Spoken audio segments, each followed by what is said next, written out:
Good evening. Thank you so much for coming tonight. It's wonderful to see how with every lecture more people are joining us in person. That's a really good feeling. So thank you for coming out, those of you who are here.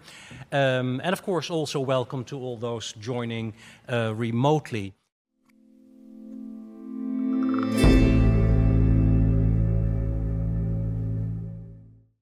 It's a real pleasure and an honor for me to introduce tonight's speaker, my colleague Hervé Reculeau, Professor Hervé Reculeau. Hervé received his PhD in 2006 in Paris at the École Pratique des Hautes Études in Paris, one of the most prestigious higher education institutions in France. And from there, in the next years, he led a very peripatetic existence. He worked in Germany for several years. He was for a year in Russia and Moscow, and of course in his home country, France. And then finally, in 2015, he came here to the University of Chicago. And those three places where he was in Germany, in Germany, in France, and eventually ending up here, also explains. If you look at his bibliography, you will find all these languages represented in his publications. Quite exceptional for somebody of the stage of career that Hervé is in. He has 3 books out, one in French, one in German, and one in English, which is quite amazing. So he's a real polyglot. So he came to the Oriental Institute as an assistant professor in 2015 and got promoted to associate professor in 2019. Hervé is an Assyriologist, and so it's no surprise if you look at his interests that he is interested in Akkadian. He's also, you could say, very much a social and economic historian. But in the middle of his interests, I see here history of climate, environment, and landscapes, and history of agriculture, irrigation, and water management. And so tonight he will address a topic that is very much on all our minds. Think of the United Nations report on the climate that just came out a few days ago, and he will talk about such problems in antiquity under the title, How Did Ancient Mesopotamians Deal with Climate Change? So please join me in welcoming Professor Hervé Reculeau. Thank you, Theo, for the kind words, and thanks to everyone for organizing this, and especially to our members for making these series possible. There's a lot of things we couldn't do at the OI without our members and volunteers. So as Theo mentioned, societies and climate change are one of my core topic of interests. And I will start with a little caveat, because when Matt Welton asked me to give a members lecture, I had in mind that I would give you a very sweeping overview of 3,000 years of Mesopotamians dealing with climate change. And then I started working on it. I realized that unless we want to spend 5 or 6 hours tonight together, that's probably not a good idea. So my Mesopotamians are going to really be Assyrians for the time being. And as you will see briefly from some sample of my peripatetic journey, this is something that I have been working with for a little over 10 years now, starting with a book that's the English book, which actually was written in Germany, that was published in 2011, and that I have been exploring, refining, contradicting myself over the years in various settings, once when I was in France, and the last one, which is going to appear as professor at the OI. More importantly, though, the things that I'm going to present to you today are the results of a recent collaboration that I had the luck to experience and the joy to experience with colleagues from Purdue University and the University of Michigan, anthropologists, archaeologists, and text specialists, where with a grant from the Humanities Without Walls consortiums, we really looked at these questions transversally in various places of the Middle East and for larger periods, the ones that I had initially in mind. Now, as Theo mentioned, what I'm going to present tonight is a case of environmental history. Now, this might be something that is obvious to all of you, but maybe it's worth wondering or posing a little bit, what do we mean by environmental history? Well, first, we mean a field that is booming. These are only a few recent samples of books that could be seen as dealing with environmental history, and a lot of these are, of course, focusing on climate change. There's no debate that these are also being triggered by current-day anxieties about anthropogenic climate change and how they are going to affect our livelihoods and the livelihoods of everyone and every species in the world. And oftentimes, research questions are influenced by modern-day concerns, right? So I am just part of a very large field of people who are trying to assess these questions in the past. And to do that, we need to rely on highly interdisciplinary techniques, fields, and data sets. Now, obviously, you are all familiar with archaeological data sets. Archaeology is one of the ways that we can use to access the past, and we can find traces of evidence for ancient climate or how people dealt with ancient climates in various settings from archaeological fieldwork.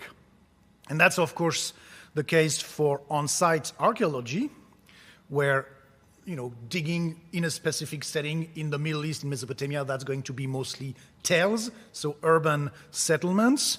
You will find remnants, remains of architecture, stratigraphy that will tell you about, growth and destructions, etc., that you can then place into a chronological sequence. But also maybe more crucially for what we're trying to do when we're doing environmental history, on the field, you can also find remnants of ancient plains and animal bones that you can then use as proxy to get some ideas about the local environments. Similarly, on the field surveys, off-site surveys are going to allow archaeologists, by looking at the presence or absence of certain types of ceramic in the landscape, to date the evolution of settlement patterns over time, settlement pattern, population density, various elements of demographic trends can be traced through field surveys. And of course, going outside of the tails of the settlements allows archaeologists to find ancient remnants of off-site landscape features that can be crucial when trying to deal with environmental history, such as ancient roads, pathways, fields, irrigation devices, canals, etc. And in more recent years, this has also been done through remote sensing, and landscape archaeology has a specific discipline using aerial photography and satellite imagery to trace from the sky features that can be very difficult to see on the ground. So all of these combined, that's already all the specialties of Middle Eastern archaeology that need to be brought in at the table for discussions of environmental history. But then, of course, and that's where my personal expertise lies, you also have the textual data sets of ancient Mesopotamian history that need to be brought to the table, right? The cuneiform records of the ancient people of various periods and places. It is common in cuneiform parlance to distinguish between archive and libraries using typology that was defined by Olof Pedersen. By archives, we mean really the everyday documents, the kind of documents that people create for their everyday lives: letters, correspondence, legal text, contracts, sales, etc. Libraries are very different. Libraries are the gathering of texts from the learned environment of scribal schools mostly, or palatial scribal rooms, where you will have really the learned knowledge of the civilization, the literature, the omens, etc. So these two different kind of texts can give us some insight about understand environments, but it's important to realize what they can give us and what they cannot, right? Literary texts are going to reflect traditions and certain biases that are part of anything that is part of the literature, or omens, etc., which is not the same thing as the more focused but also very myopic view that one given text, a letter, a contract, can give you a little snapshot in time, but that will not necessarily give you any idea of the big picture. And of course, there's a third type of data that we need to mobilize, which is what I call monumental, even though some of it is also known through copies by scribes, but primarily these come from the royal milieu and their ideological texts. They're the ways that the kings of Mesopotamia expressed all that they wanted to project to their people, perhaps, but primarily to their peers and to the gods. So these are very important because, especially in later periods, in the first millennium, they include a lot of historical narratives, but these are also very loaded ideologically, so we need to always take those with a grain of salt. Now, these are the common tools of the historians of ancient Mesopotamia. When we're heading the environmental part, we also need to look at paleoclimatic records. Now, this is the part where we usually start to get a little off our trainings and specialties, but it's important to really understand what we're talking about when we're talking about ancient climate and how we get to them. Because it's now fairly clear that the Holocene, the past 10,000 years, have experienced some minor compared to the long-term, large-scale geological climate change that would oppose a glacial period versus an interglacial. But within that interglacial, which the Holocene is, there are fluctuations that can have quite drastic effects on populations. And these are triggered by a number of factors. Some of them are astronomical, especially the Milankovitch cycles, which are especially the shorter ones, which depend on variations in the Earth orbit. But there's also increasing data that tells us that within the past 10,000 years, we see a number of episodes of what are called RCCs, episodes of rapid climate change, which are at a scale that is commensurate to human experience. That is multi-decadal to centennial events, be they usually for the Middle East, we're talking about dry episodes versus humid episodes. And they manifest within decades, sometimes maybe even a decade. So the kind of sweeping shift that we're seeing with anthropogenic climate change, albeit we'll see that at the end of the talk, not necessarily at the same scale and pace, but something that ancient societies would have to cope with, to deal with. The causes for those are often unclear, but we know from them for what I like to call climate archives. They're paleoclimatic records, but I think it's important for all of us to understand that, in a sense, our knowledge of the ancient climates works the same way as our knowledge of the ancient societies, in the sense that it comes from proxies that are found in various environmental settings. Of course, you probably have heard about the ice cores, the Greenland ice cores, which really triggered these kind of studies in the 1980s, 1990s. But there's also in the Middle East, and you have here a map recently published by David Kanevsky and his colleagues, which give you a number. All those red dots here are archives that are pertinent to the Eastern Mediterranean, Middle Eastern region. So we have now an increasing number of such records, which can be sediment lake records, which can be deep sea sediments, which can be, of course, plant and animal remains that I mentioned from the archaeological recovery. Speleothems, stalagmites found in caves, which are becoming increasingly one of the key tools for apprehending ancient climates. And of course, dendroclimatology also. When you count tree rings, you can also see the size of the tree rings that are reflecting of growth conditions of the tree in any given year. So we have all of these tools, and none of them, of course, gives us a picture of the climate. They are proxy records, and they need to be interpreted. And oftentimes, and most of the ones that we're going to look at today, are going to look at chemical signatures, and especially the analysis of ratios of stable isotopes in various of these records. Now, one of the things with climate archives is that they don't have cultural marking elements like ceramic or a date in a text. So we also need to date those paleoclimate archives. And what we use is the same kind of tools that we use also for the archaeological record, right? Especially radiometric dating. Traditionally, and more importantly still, C14 radiocarbon, but increasingly the uranium-thorium decay rate, which is more precise and allows us to get to degrees of resolution that we didn't have until very recently. Same thing, the tree rings can also be used to calibrate the chronological, the radiocarbon dating, and a number of other dating methods, especially when we're looking at cores or speleothems. You can count layers because these are sedimented at a specific rate, and then you can count them to create a chronology of the data. And that's how you get to, that's how you get to this kind of graphs, which is going to give you a graph, a curve of changes over the years for usually very long periods of times. Now, like for anything else, climate archives are going to have some issues regarding dating because what we use primarily is C14 radiocarbon, and there are known difficulties with radiocarbon, especially in terms of resolution. We're going mostly to be encountering this tonight. The fact that the radiocarbon calibration curve is not linear.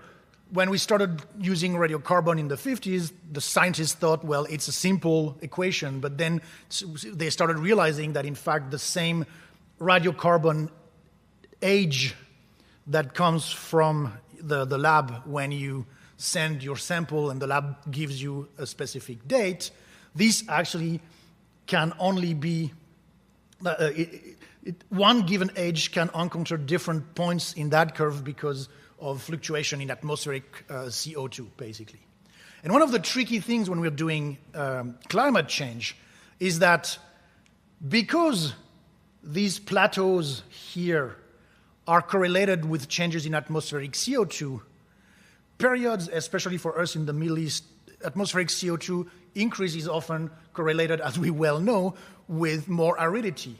So our arid periods are going to be parts of the curve where we have more plateaus and more uncertainties in terms of chronology, because exactly what we're trying to measure is affecting what we use to measure it. And that's one of the big issues that we have, and that's why nowadays most studies are going to present you with these kind of graphs, which is basically Bayesian analysis of the radiocarbon, so basically statistical models and probabilities that are going to constrain the potential dates based on known elements for the constraints. So, for instance, stratigraphic layering and things like that. And by looking at the overlaps, you can see, you can safely ignore this part here because the other ones are just all part of the same constraint, and they tell you that these all should be lumped together. So you're kind of limiting the range, but not getting a final point that tells you, oh, that was 1700 BC, right? It's never like that. We wish it were, but it's not. Now, from what I've tried to present you from my perspective as a historian trained in cuneiform, you have probably already realized that we're going to convene a number of fields that is mind-boggling. And this is something that, This is something that C.P. Snow presented over 50 years ago when in his discourse that became a book about the two cultures. Back then, C.P. Snow complained that the elites of his time trained in Oxbridge and the Ivy League only were trained in liberal arts and knew nothing of science. And if you ask most of scientists, they're still like Krauss here in 2009, they still are quite on that page that, humanists don't understand science, and that's a problem, but that's our problem, not theirs. Now, I would rather go with Harris, who is a historian, take on this, which is the obstacle when we try to do these kind of works is not just that historians don't know enough science, it's also that scientists don't know enough history. And that we need to create those dialogues, and that goes both ways. And that's why what I'm going to present to you today is trying to look at some studies that are heavily driven by the natural sciences, by trying to bring in a little bit the perspective of the historian, following what Mike Hulme asked a little over 10 years ago when considering present-day climate change, which is to bring in humanistic knowledge into our understanding of how people interact with climate. It's not just climate drives something, it's people do things in response to how climate changes.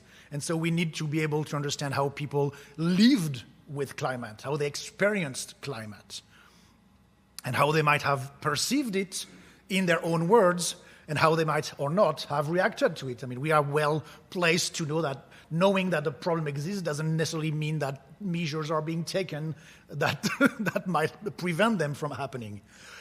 So, as I mentioned in introduction, I'm going to try to bring this together in one large case study, which is that of Assyrian history in the 2nd and 1st millennium BC, and try to see how climate change might have affected the development of Assyrian history. Now, interestingly, Assyria was a very early example of climate change theories, because in 1987, which was really the pioneering days of paleoclimatology, Neumann, who was a climatologist, and Parpola, who's an archaeologist, put their knowledge together to suggest that the transitional period of the 11th and 10th centuries in Assyria and Babylonia, but as I said, I'm not going to look at Babylonia tonight, were triggered by climate change. And that was fairly early. I mean, some people in the Aegean had done that a little earlier, but this was something that was quite new. Then this type of studies fell a little bit out of fashion. And it's really in the last decade that a huge number of studies using newly produced climate archives have put that narrative forward again. And this time looking not at the transitional 11th, 10th centuries, but really at the end of the Neo-Assyrian Empire, which is going to be in the 7th century BC, of course. And this was started by people who really, whose specialty really is in history and archaeology, but recently supported by one core speleotheme in 2019 from the Assyrian heartland itself that has given us this, which we will be seeing a lot tonight. This is one of the most amazing climate archives that we have. And I really insist, this is crazily high resolution. The average temporal resolution is of about 3 years. So they really are able to pinpoint things by sequences of 3 years throughout their 4,000-year speleotheme. That's a stalagmite.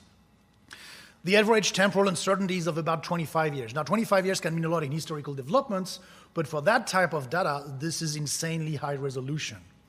And what they're looking at is basically what I mentioned earlier, which is isotopic ratios, the difference between 16 and 18 isotopes of oxygen in the speleotheme, which I'm not getting into the details today, but will take, as they do, for marking of increasing or decreasing humidity. Now, that curve, before we start looking at it in a historical perspective, I want to pinpoint that what we are actually looking at is a standard score. So it's not absolute values. This is deviations to the mean for a given period of time, which allows them to kind of amplify those fluctuations graphically. But really, we are looking at subdecadal to multidecadal periods of droughts or pluvial conditions, with these two markers identified by the authors, half a standard deviation plus or minus as kind of the thresholds for significant wet or arid conditions compared to the general period. Now, so their study, which is exemplified here with that graph, really is about the later phase, the one that they have highlighted here. That's really about the Neo-Assyrian period. And as you can see, typical of these kind of studies, you have a zoom in on the graph. This here is this here. And this is plotted against chronological developments in the history of the region that would have been coincident with those changes in the climate. We'll get back to that at the end of the talk. What I want to start with, though, is the earlier period, the one that was the focus of Neumann and Parpola in their pioneering study, and even go back further to the period that preceded it, because, of course, if we're talking about climate becoming drier or wetter, it's important to ask the questions compared to what? If it's very wet and it gets drier, it might not be a big problem. If it's already very dry and it gets just a teeny bit drier, we can reach threshing points that can really put societies at risk. So these questions are important. They're all relative, but the baseline matters. Now, the case of the late Bronze Age to early Iron Age transition in Assyria is also now part of a larger discussion that comes from the Aegean and the Eastern Mediterranean about the so-called 3.2 Ka event. So what are called these 2.2 Ka events are those episodes that I mentioned at the beginning, those RCCs, episodes of rapid climate change that are pointed, and of course those datings are BP, so before 1950 AD, and not BC, which is the one dates that we use for historical reconstructions. And so this period, transitional late Bronze to early Iron Age in Assyria, is parallel chronologically to the episodes of the end of the late Bronze Age, which you probably have heard of many times, which is really the end of the international imperial age of the late Bronze Age, where you had big polities like the Hittites, dear to Theo, the New Kingdom Egypt, the Assyrians, the Middle Assyrian Kingdom, and all the Levantine possessions of either the Hittites or the Egyptians, and also Cyprus and the Aegean of the Mycenaeans. All of these at roughly the same time, but roughly matters here, kind of come to an end, and the historical records also show us the presence of groups of people coming by land and by sea, and known since Gaston Maspero's study of the Egyptian texts regarding these as the sea people. And so back in the days, it was understood that, this is a classic migration collapse model. Those hordes of barbarians coming from God knows where come and destroy our nice palaces. And then after that, we have a completely different material culture and new people in the areas. These received a lot of pushback, as you might guess. It's fairly clear that for most of the destructions that we can pinpoint, at least on the coast, that we are talking about human-caused destructions, but they might just be the proximal factor, not necessarily the primary one, what pushed them to get into motion.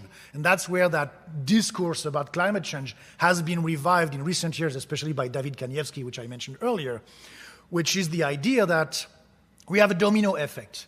Right? We have a widespread droughts in the heartlands of these people that kind of push them into motion. Then they hit the imperial landscapes that are also being weakened by the drought, and henceforth the collapse. And this all dated around 1200 BC. I'm not going to go into the Eastern Mediterranean question, which is a thorny issue, vividly debated in and by itself. What I will do, though, is focus more on the eastern part. And before I do that, I forgot to mention that, of course, this is corroborated in the epigraphic data by several mentions of food shortages, requests for grain expedition, shipments throughout the Middle East. That's not actually, people always say it starts in the late 13th century, but in fact, if you look at the El Amarna archives, you already have these kind of requests.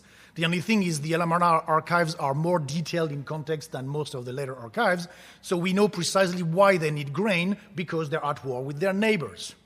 So this is off the climate question, right? And it's considered to be too early. But importantly, all those mentions that we have of food shortage in the late 13th, very early 12th century, it's almost never the case that they say, there's a drought, send me grain. They say, I need grain, there's famine in my land. But the reasons are rarely mentioned. So we also might take a little bit of a pause here and try to, what caused those? Now, if it's so widespread, it could really be, it could very well be because of deteriorating climatic conditions. But just remember that we don't have a proof of that. That's still a working hypothesis. But we do have mentions of food shortages among the Hittites, and especially among their possessions in the Mediterranean coast and western Syria, especially from the text of Ugarit. Now, recent studies of the most recently published material from Ugarit, which redates to the end of the kingdom, the last decade of the kingdom, shows that one of the reasons, and Ugarit is one of those cities that was destroyed apparently by people coming from the sea.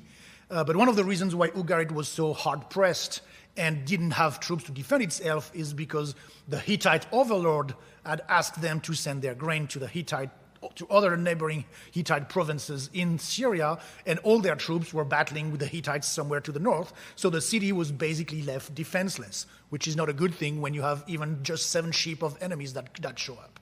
It can take as little as that.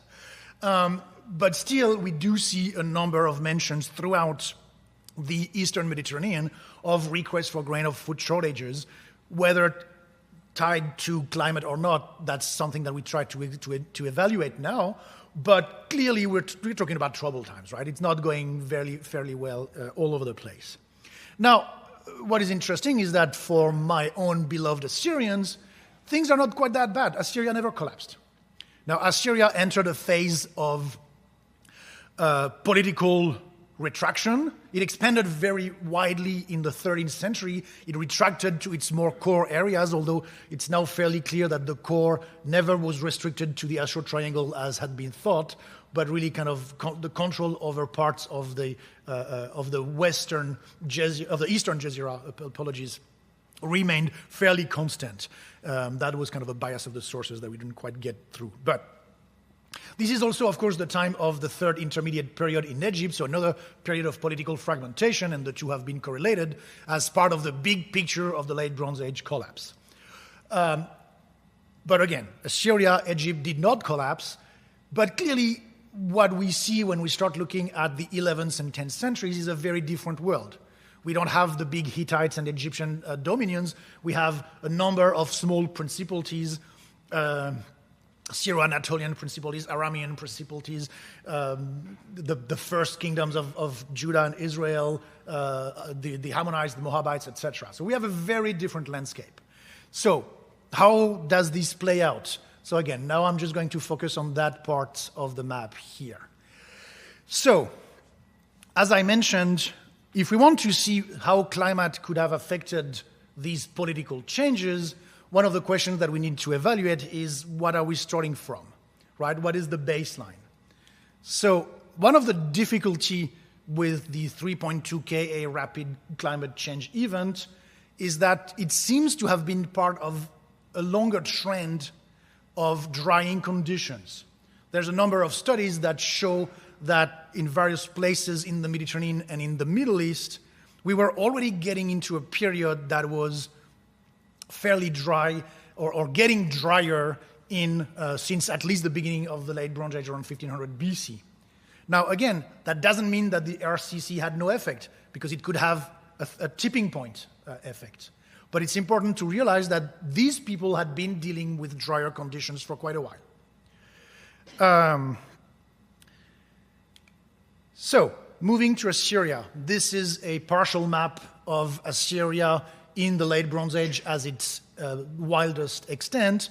You would have to actually go further to the south to Babylonia to count for the few years when Tukulti-Ninurta actually controlled Babylonia, but mostly the core of the kingdom was focused on Upper Mesopotamia.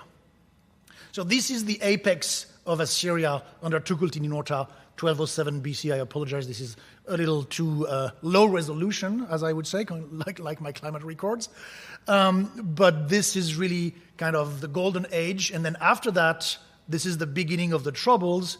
Now, we know mostly about those Troubles. It's the time when we don't have a lot of archives.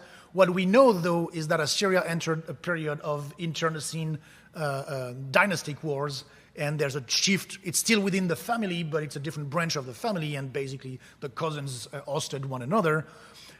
So we have a situation where we have some political problems in the area, clearly. But political problems are not necessarily correlated with economic problems. So what I'm trying to do when I want to investigate what could have happened in those days in terms of economic basis, and of course here we're talking about agricultural basis and pastoral basis of these Bronze Age societies, is the landscape. And that's why we're getting back to the environment. So this is a map of the Upper Mesopotamia today. So the core of Assyria would have been here in what is, so this is Mosul, right? And this is the Euphrates.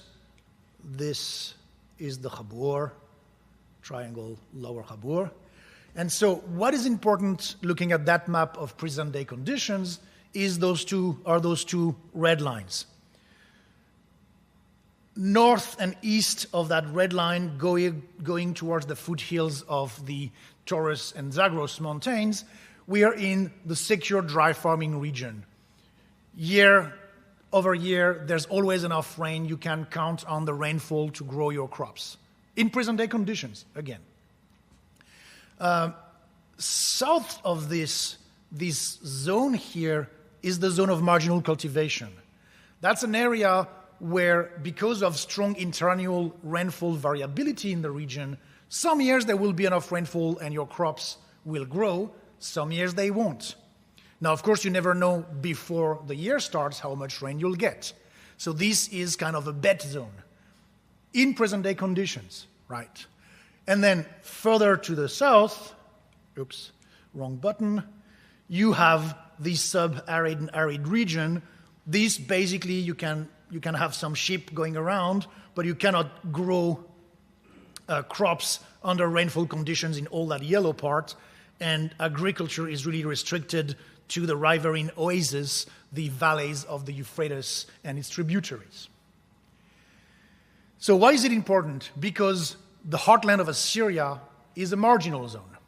It's a zone at the limit of between aridity and dry farming. So it means that it's a region that is potentially very sensitive to changes in rainfall. Because if that line moves up here, then all the region that is secure dry farming today is in trouble. And on the other hand, if that line moves down there, then regions that are not considered to be proper for dry farming rainfall agriculture today will be. So, and I'm not talking about here changes, because this is really a statistical mean. It goes up and down every year. So for these to become significant, you need to have the average being shifted significantly. So when I studied 10 years ago Middle Assyrian texts about agriculture, I was able to pinpoint a number of agrarian practices in the Middle Assyrian period, so the 13th century BC. That's what we're looking at here, which is that the heartland of Assyria, this is Ashur, this is Shibani Bakhishutu. These are a few texts where we have mentions of text production, agrarian yields. This seems to have been the traditional area of the core of Assyria, seems to have been predominantly dry farming zone, which really makes sense in the hills.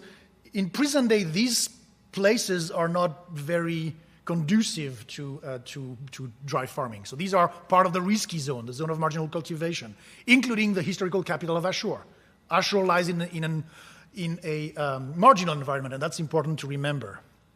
Now, in the 13th century, the Assyrians expand westward, and they encounter places where there is a long-standing tradition of valley irrigation agriculture. And they develop that agriculture. They really kind of double on this irrigation. So the 13th century is a time when the Assyrians move to the west and invest heavily in irrigation, both here along the Khabur and in their new capital of Kuartukultini-Nurta. We know from the text that Kuartukultini-Nurta was being irrigated by water that came from the nearby mountains.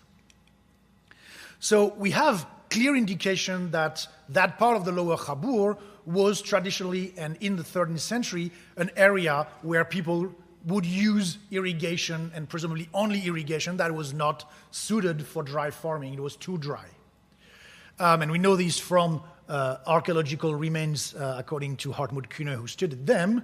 This is Dorkat Limut el-Shakhamat, the western center of Assyrian control in the region, and from some of the texts that were found in that provincial center that mention irrigation devices. Now, the one thing that started me really on that peripatetic journey of Assyrian agriculture was this. These are apparently not very exciting administrative texts from Dur-Katlimmu, so-called clearance of the grain heap texts. They're basically annual accounts of field productivity. And they give you a number of fields in the city of Dur-Katlimmu with the name of the people in charge and how much grain was harvested on them. And then they tell you how much grain they used as costs, exploitation costs, to feed the animals, the people, the seeds for the next year, etc. And then, if there's a surplus, that goes into storage.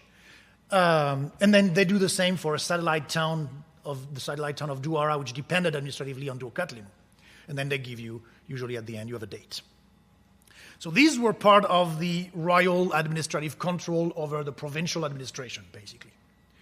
So these are great because these are the few, among the cuneiform records, one of the few really clear indications that we have our yields. Oftentimes we're lacking information. We don't know how much seed was planted before. We don't know a number. In that case, we have very good information, and that's why I was able to reconstruct a number of yield averages and also means and max. So KTN, all these comes from one text in Kartukultini Norta, and you can see very widely diverging amounts here. And for the fields of Dur-Katlimmu, in that case, we have the same field over several years, so we can see this in a sequence.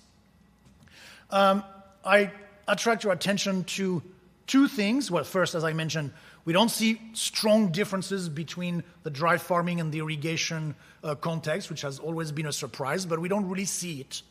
And also, these are awful yields. The Middle Assyrian yields of the 13th century, which, according to some, that's really the acme of the Late Bronze Age.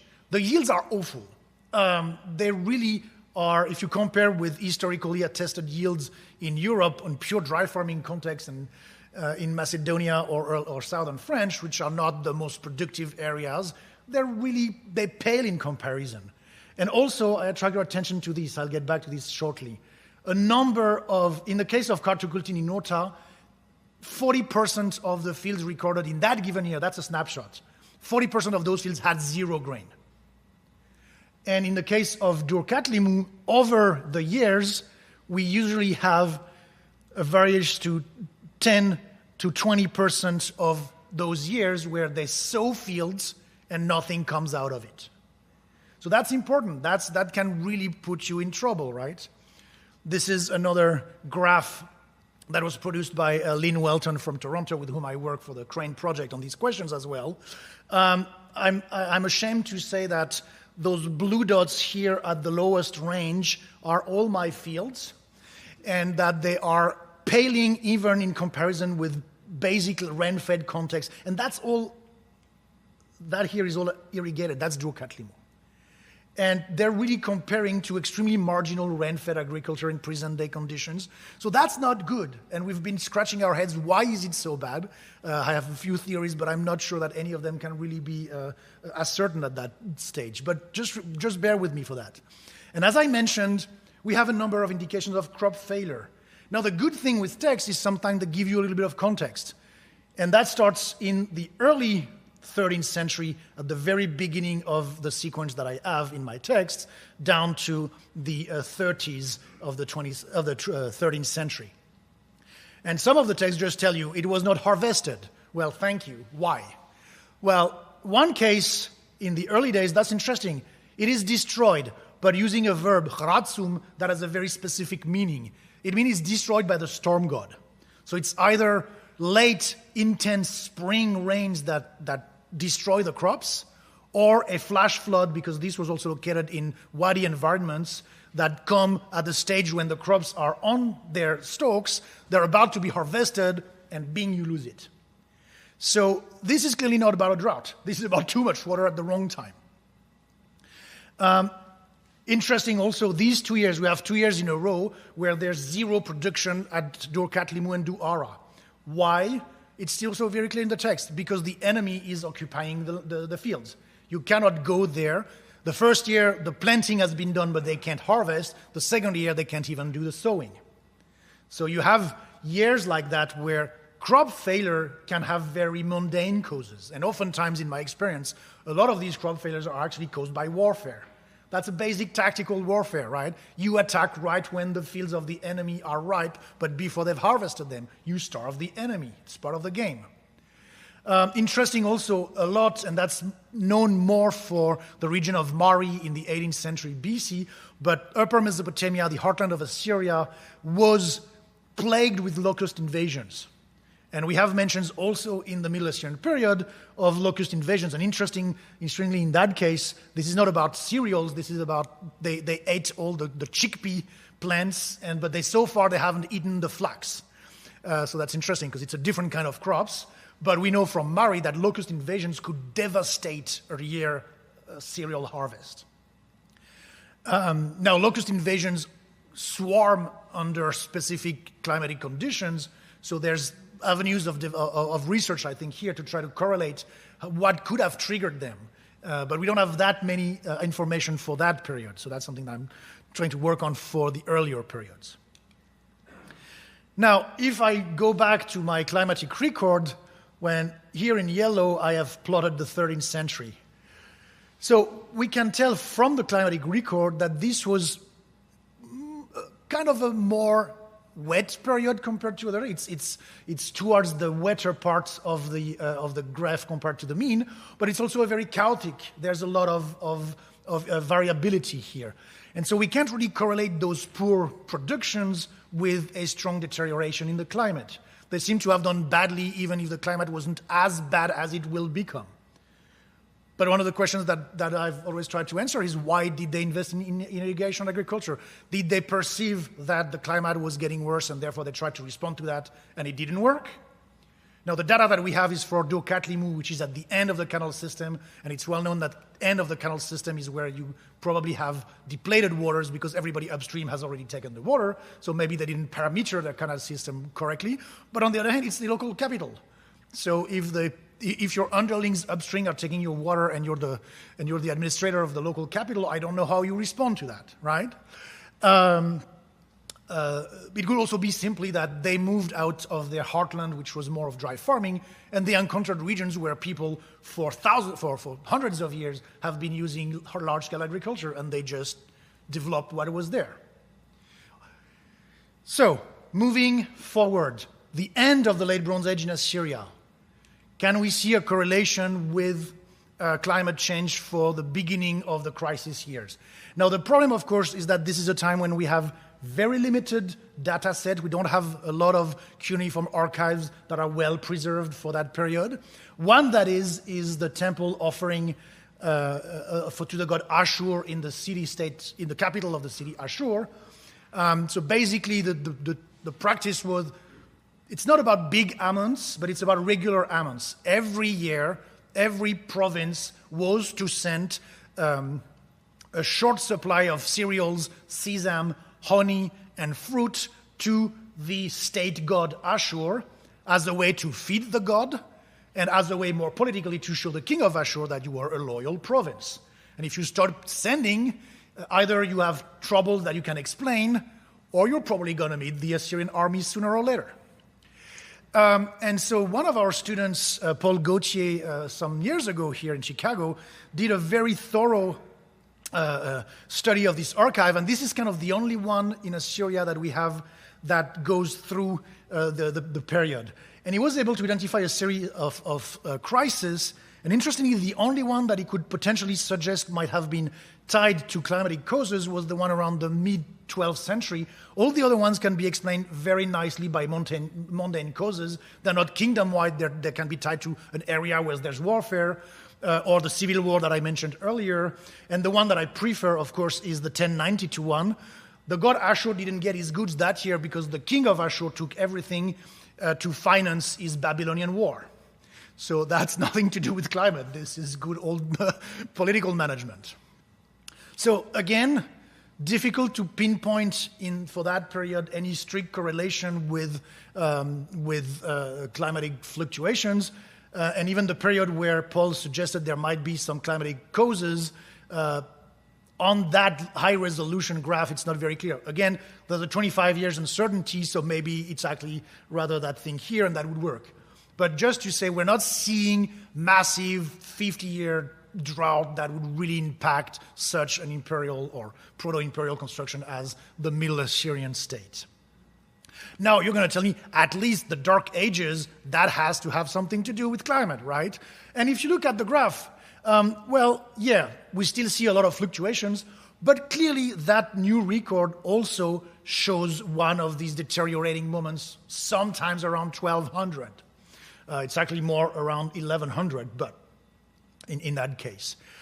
And we're getting back to the original study by Neumann and Parpola with the climate-induced eclipse of Assyria. They had similarly proposed a domino effect theory that nomadic populations whose sustenance base in the steppe were being affected by climate change turned onto an Assyrian kingdom that was also weakened by bad harvests. This relied a lot on textual evidence, and I'm just going to focus on the brown ones here, which are about Assyria. Now, this gives you a number of the sources that Parpola used, and they're very different. Some of them are royal epithets, Assyrian fragments. So this is monumental, ideological kind of stuff. Others are literary from much later periods, relating about older times. One is a letter from Assyria that we'll discuss shortly.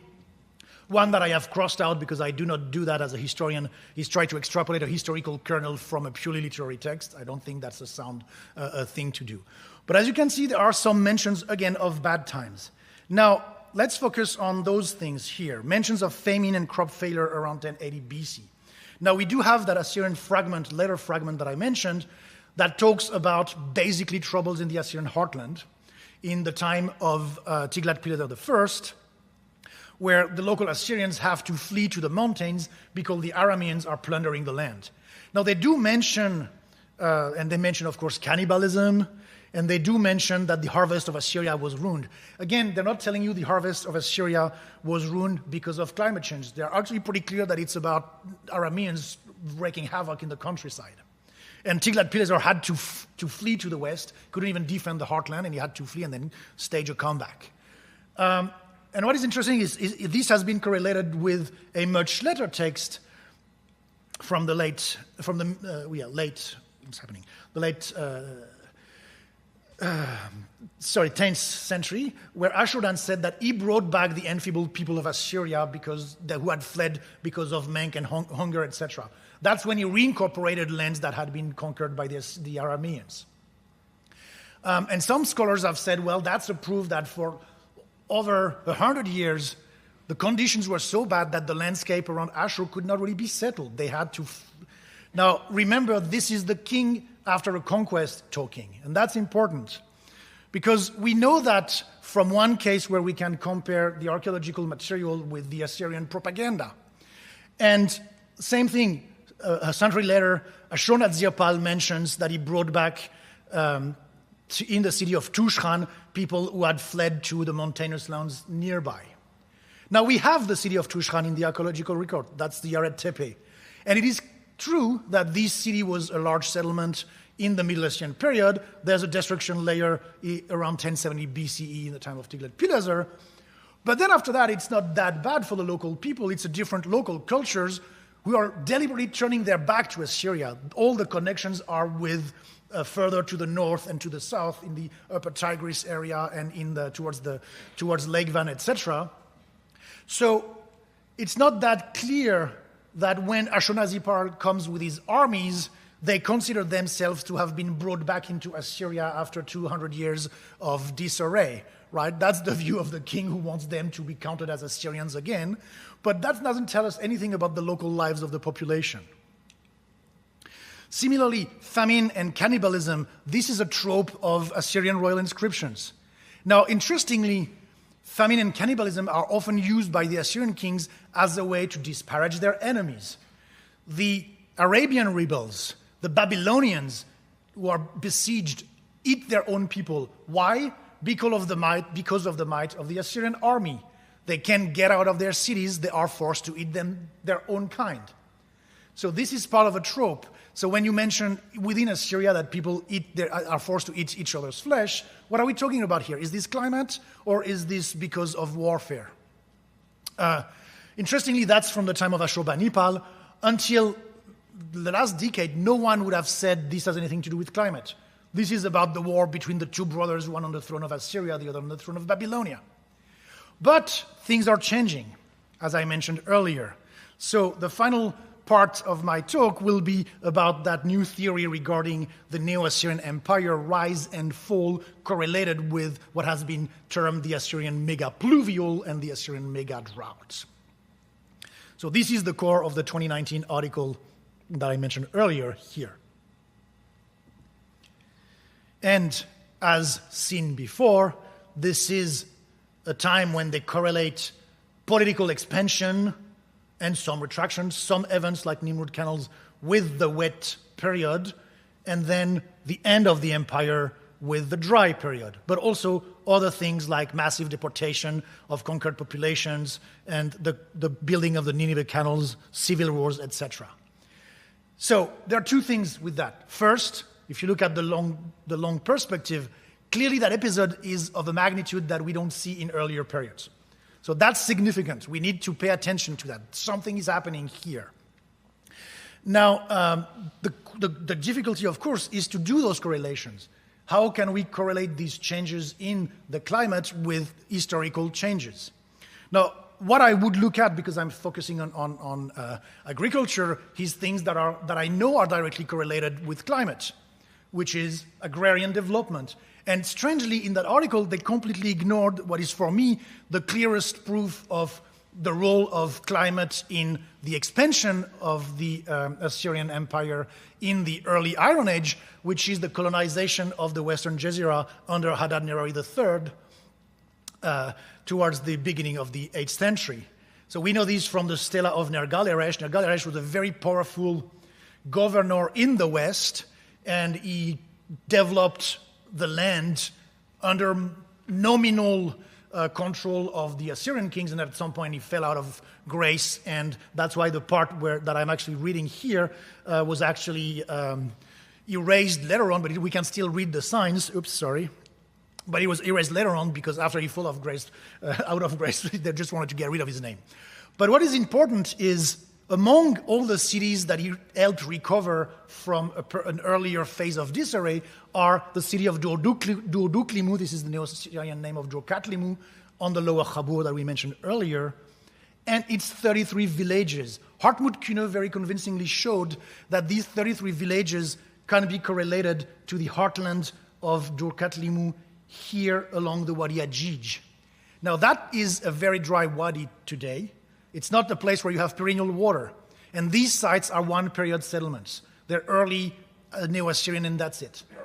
Clearly, that's a time when that part of the steppe was, not just because of rainfall, but also of the reservoirs for that wadi, sufficiently wet to allow for settlements in that area, which we don't see at other periods. And that's because of the magnitude of this pluvial. So in that case, I think we have a clear correlation. I don't see any better case than this one.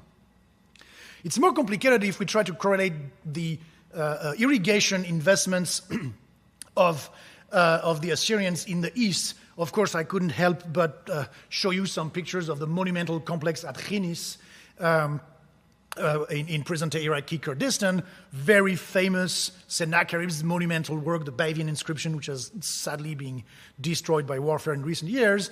And of course, Layard's 19th century colonial rendering of him and local people exploring the monumental complex. Massive investment, another poster boy for the complex, of course, the Jerwan aqueduct, which was excavated by the OA in the 1930s. So these have been known since the early days of Mesopotamian archaeology and archaeology, but they're still being investigated with these new tools that I mentioned, especially remote sensing, field surveys. Colleagues in various places in Iraqi Kurdistan, in Europe, in the US have developed our understanding and produced this map of the massive investments over 150 years that the Assyrians did in their heartland. This is a completely imperialized landscape. They changed the nature of the environment through massive investments. Now remember that graph with all the deportees brought to the Assyrian heartland. A lot of these deportees were actually brought to build those systems. And then they were settled locally because areas that used to not be very productive became very productive. So the model that says they brought so many deportees to the heartland, it's an overshoot model, right? They brought so many deportees in the good times, but then the bad times hit, and they can't sustain them. But this doesn't take into account how does that affect the sustenance basis of Assyria. I don't know. We don't have an answer to that. But it's clear from the work of the colleagues that are mentioned here, this was not for show-off. This is correlated to a massive agrarian investment. This is primarily to water fields. And so whether this would have buffered against drying conditions or not, we need modeling, but we don't have the answer. And we cannot just postulate correlation before we have tried to investigate this. Another text that is often used to suggest that conditions were so bad in Assyria that they couldn't grow plants is that letter by an astrologer named Akulanu to Ashurbanipal in the mid-7th century.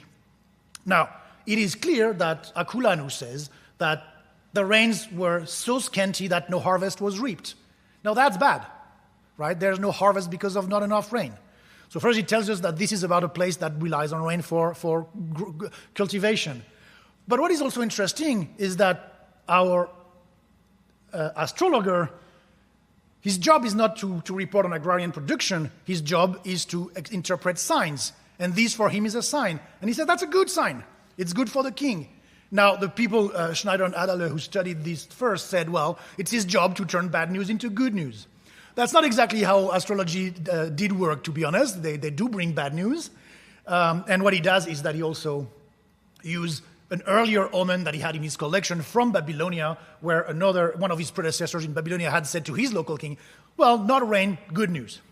But even if that's his job, it's interesting that he can do it. He can turn this into a good news, political in that case, or political in the earlier case, and more personal to the king here. So that's when we talk about emic perspective, about how these people would have approached them. It's interesting that this is what it triggers, not a discourse about catastrophe. Now, also important is to point that Akulanu, we know him pretty well. He was an astrologer working at Ashur, the historical capital. Remember what I told you. Ashur always was in a very marginal environment. In my opinion, he's not reporting about no harvest and no rain all over that is Ashurbanipal's empire, and even a briefly incorporated Egypt. It makes no sense climatologically to think that there was no grain harvested in the entire empire. What he says is, in my hometown of Ashur, when I'm observing signs, we had a very dry year, good sign for the king. But the empire didn't rely on the agrarian production of Ashur. All of these had been agro-imperialized. So this is a very different setting. We don't know what happened with those canals. Again, we need to investigate that. Been in discussions with some of the colleagues that are trying to do hydrological modeling. We need to know how that dry period would have affected the water procurement of these canals. It could very well be that it made them fail, but we don't know that, so we cannot jump to conclusions. So finally, I'm getting a little too long here. So finally, I just did this a little bit as a kind of a tongue-in-cheek way of looking at, this is the traditional narrative of political periodization of the Assyrian history from the Middle Assyrian period, the rise of the Middle Assyrian kingdom, down to the fall of Assyria in 612 BC, really, for the capital, and a little rump state for a few years. And if we do that, well, interestingly, it's hard to really correlate phases of fragmentation in orange and of political consolidation in black with climate change. And in a sense, it makes sense, right? We don't really expect these to be a one-on-one correlation. But that narrative of the mega drought triggering the end of the Assyrian Empire, it also is true that the apex of the Neo-Assyrian power was taking part during the onset of that mega drought. So you can say, well, the germs of trouble were already there, and they didn't know that. It took some decades to get there. But if you're looking at the correlation, it's not that easy to really do things outside of things that I am very readily wanting to do, which is to correlate correlations with agrarian investments and potentially, I have no problems with correlating climate changes with investments in the sustenance basis, but with strict political events, I have some greater issues. And very finally this time, it's also important to think of the terms that we use. What is the mega pluvial and what is the mega drought? Now, we saw from that graph that these two periods, indeed, for the 4,000 past years, were quite drastic compared to what people had. But again, the baseline matters. Remember, these are deviations to the mean. These are peaks of drier aerator over a series of years, not necessarily giving you absolutes. And when I plotted what I did here, the blue line is the end of the Neo-Assyrian Empire in the graph, so the Sargonid dynasty from Sargon II down to the end. And I plotted that against the last century in the Speleotheme, down to the date when the Speleotheme was cut, which is 2007, so the last date in the record is 2006. And what is interesting is that those mega drought peaks here, they're basically of the range in variation of what the region knew as in the 1950s, 70s. Now, what is interesting to me is that when we talk about present-day climate, what I showed you on the maps earlier, this is where our instrumental record comes from. So those peak drought years is what in our minds is the climate of the region. And it is nothing in comparison to the early oats, and it would be even worse if we had the last 15 years in the record. That is anthropogenic climate change triggering very dramatic changes in the climatology record of the region. But it's not what they experience. They experience things that we know historically to be like in the... That doesn't mean that this was not potentially disruptive, but in terms of the mega drought is nothing like what we're experiencing today in the region. It's important to realize that this is what we understand as the new normal. And then one final slide, which is instead of looking at the deviation, I just plotted the values of the isotopic, and it gives you basically the same result here. So this is kind of all that I wanted to bring today, which is maybe a warning to not forget to pay attention to all the variables. It doesn't make for a nice headline. I probably will not get a Times or a website things about, if I just tell you it's complicated, it doesn't make for a good headline, but it's probably closer to what we should be investigating. Trying to understand how people perceived and dealt with changes in their environment, and especially in their climate, and maybe that's also something that to not forget for today, that it's how we react that matters, and not just how things are happening in the environment. And with this, I thank you very much.